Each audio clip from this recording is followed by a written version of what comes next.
చిన్న గొంతులను ప్రభుత్వం నొక్కేస్తుందని ఆరోపించిన పల్లా రాజేశ్వరరెడ్డికి మంత్రి పొన్నం ప్రభాకర్ గట్టి కౌంటర్ ఇచ్చారు. కాంగ్రెస్ పార్టీ ఎప్పుడూ సొంత మీడియాను పెట్టుకోలేదని పొన్నం గుర్తు చేశారు. జర్నలిస్టులకు తామెప్పుడు అనుకూలంగానే ఉంటామని చెప్పారు. కానీ మాట్లాడే భాష పద్ధతిగా లేకపోతే చర్యలు తీసుకుంటామని క్లారిటీ ఇచ్చారు పొన్నం.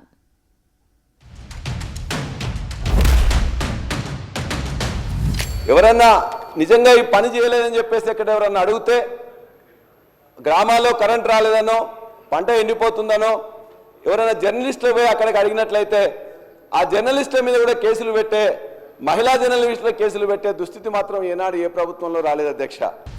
ఆ మహిళా జర్నలిస్టు పెట్టిన వీడియోను మీరు కూడా సభ ముందు మీరు చూసి అది పనిష్మెంట్ అని ఫీల్ అయ్యి ఒకవేళ పల్లారాజేశ్వరరెడ్డి గారి మీద కూడా అటువంటి మాటలు మాట్లాడి ఉంటే వారు ఎటువంటి శిక్ష అవసరం లేదంటే రేపు పొద్దుగాల అటువంటి వీడియో తయారైతే పెద్ద ఇష్యూ కాదు. కాంగ్రెస్ పార్టీకి ఏదో పెద్ద తయారు చేయాలంటే పెద్ద ఇష్యూ కాదు. కానీ అటువంటి వీడియోలు కూడా వీళ్ళు సమర్థిస్తే అంతకంటే వాళ్ళకు ఉండేటటువంటి ఎటువంటి విచక్షణ కోల్పోయి పూర్తిగా ఫ్రస్ట్రేషన్లు ఉన్నారో అర్థమవుతుంది.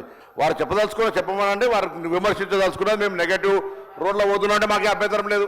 గవర్నమెంట్ మేము 14 నెలల్లో మేము ప్రభుత్వం దిశ వేరుగా పోతా ఉన్నది, అవన్నీ మాట్లాడుకోండి. కానీ ఒక మాకు జర్నలిస్ట్ అంటే గౌరవం ఉంది. జర్నలిస్టులకు కాంగ్రెస్ పార్టీకి సంబంధించి ఎన్నడూ కూడా మేము అట్లా సొంత పత్రికలు సొంత టీవీలు పెట్టుకోవాలని ప్రయత్నం ఎన్నడూ చేయలేము. మేము జర్నలిస్టుల మీద విశ్వాసం అనేది మంచి రాయాలి, చెడుగు రాయాలని.